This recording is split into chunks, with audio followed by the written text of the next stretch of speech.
पर एक अर्धगोला लगा हुआ है। पूरे के तूल की लंबाई 14 मिमी है।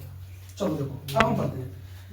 ये बोर्ड एग्जाम में आया हुआ 2026 वाला, ये क्वेश्चन बहुत जबरदस्त क्वेश्चन है, ये आया हुआ था। ठीक है, अब देखिए लिखा है इसमें कि दवा का एक कैप्सूल है ना भैया, दवा का एक कैप्सूल है जो जिसकी लंबाई कितनी है, बेलन के आकार का, जो एक बेलन के आकार का है। दवा का एक कैप्सूल है जो एक बेलन के आकार का है और पूरी लंबाई वो है 14 mm है। कितना है? 14 बना लेते हैं।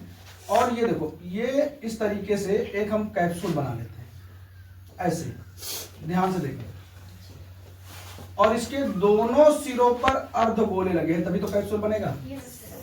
इस तरीके से ऐसे कैप्सूल, दवा वाला कैप्सूल भाई, इसकी पूरी लंबाई जो है वो 14 mm है। कितना है? 14 mm यहाँ तक है। ठीक है, और इसकी जो इसका जो व्यास दिया है वो 5 mm दिया है। कितना दिया है भैया? 5 mm है, यानी मिलीमीटर में है। ठीक भैया, ये दिया है। तो अब इसकी त्रिज्या जो हो जाएगी वो क्या हो जाएगी? आधी, यानी कि त्रिज्या 2.5, ये व्यास दिया है, अभी हम निकाल भी लेंगे। अब देखो पूरी लंबाई, अब याद रहे कि अर्धवृत्त की त्रिज्या, अर्धवृत्त की त्रिज्या जो होती है उसके ऊंचाई के बराबर होता है। यानी इतना दूरी इधर का, ये भी तो त्रिज्या ही हुआ, और इतना दूरी ये त्रिज्या हुआ, तो ये भी 2.5 मीटर। कितना हो जाएगा? 2.5 mm। कितना हो जाएगा?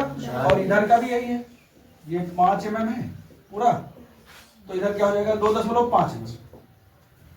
और ये ऊंचाई भी 2.5 ही होगा, क्योंकि अर्धवृत्त की त्रिज्या और उसकी ऊंचाई क्या होती है? बराबर होती है। ठीक है भैया, तो अब 2.5 इधर 2.5 इधर, ये दोनों मिलाकर के कितना हो जाएगा? 5। अब इसके बेलनाकार वाले भाग की जो लंबाई होगी वो क्या हो जाएगा? 9 हो जाएगा। देखो 2.5 इधर से घट जाएगा और 2.5 इधर से, इधर हम ज्ञात कर लेते हैं। देखो एक क्वेश्चन नंबर 2 है, अब बोर्ड परीक्षा में आया है, बहुत बढ़िया क्वेश्चन है। देखो देखते हैं, ये कह रहा है कि दिया हुआ है व्यास, यानी 2r बराबर दिया है। कितना? 5 mm है ना भैया, तो r बराबर क्या हो जाएगा? 5/2, यानी 2.5 mm, ये हो जाएगा, त्रिज्या हो जाएगा।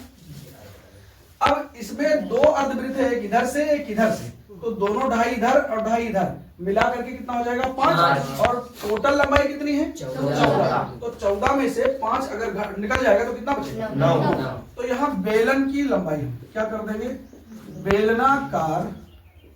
बेलनाकार भाग की लंबाई कितनी हो जाएगी भैया? टोटल कितना है? देखो 14। और 14 में से इधर हम 2.5 इधर का और प्लस 2.5 इधर का हम घटाएंगे तो कितना बचेगा? 9 mm बचेगा। कितना बचेगा? 9 mm। अब दो चीजें, इसका कह रहा है पृष्ठीय क्षेत्रफल ज्ञात करना, ये तो कह रहा है। yes, तो पृष्ठीय क्षेत्रफल ज्ञात करने के लिए 2 चीजें मुझे मिली। क्या क्या? एक अर्धगोला और एक अर्धगोला इधर, एक अर्धगोला इधर, मतलब 2 अर्धगोला हो गया। और बीच में क्या है? बेलन। तो बेलन के पृष्ठीय क्षेत्रफल का फार्मूला मुझे आना चाहिए और अर्धवृत्त के पृष्ठीय क्षेत्रफल का फार्मूला आना चाहिए। तो बेलन का क्या होता है? 2πr/h। क्या होता है? 2πr/h होता है, और अर्धवृत्त का होता है 2πr²।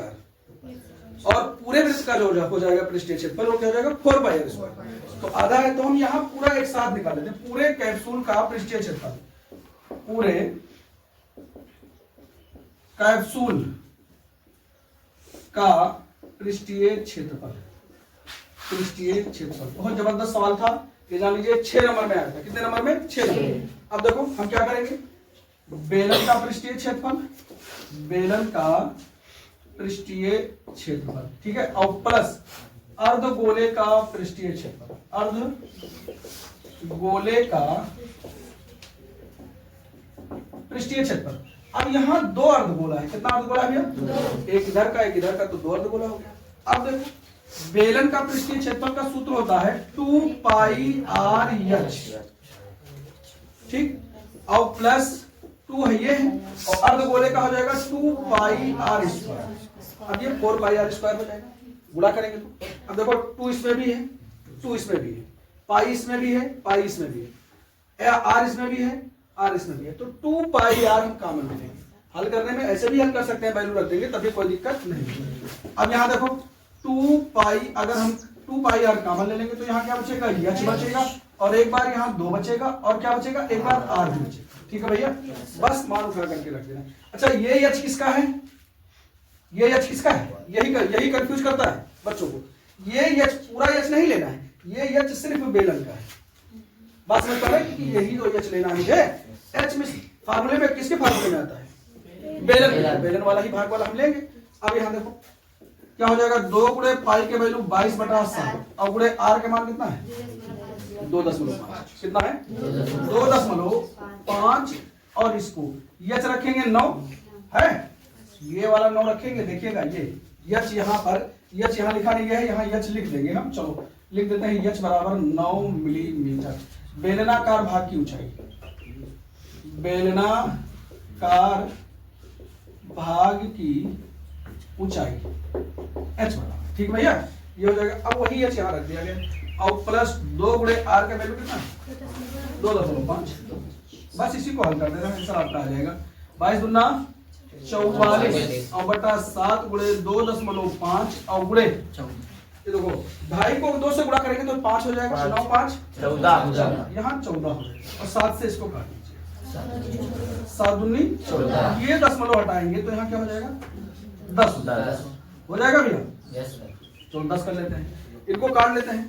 2 एकन्नम 2 पंचे 5 एकन्नम 5 हम 25, अब 5 चौक 20, यही 44 और 5 बचा, 5 चौक 20 के 0 हासिल आई 2, फिर 5 चौक 20 और 220 mm, यही हमारा आंसर था। ठीक है, इतना आसान सवाल बोर्ड एग्जाम में इस बार आया था और इस पे कितने नंबर का था 6, कितने नंबर का 6।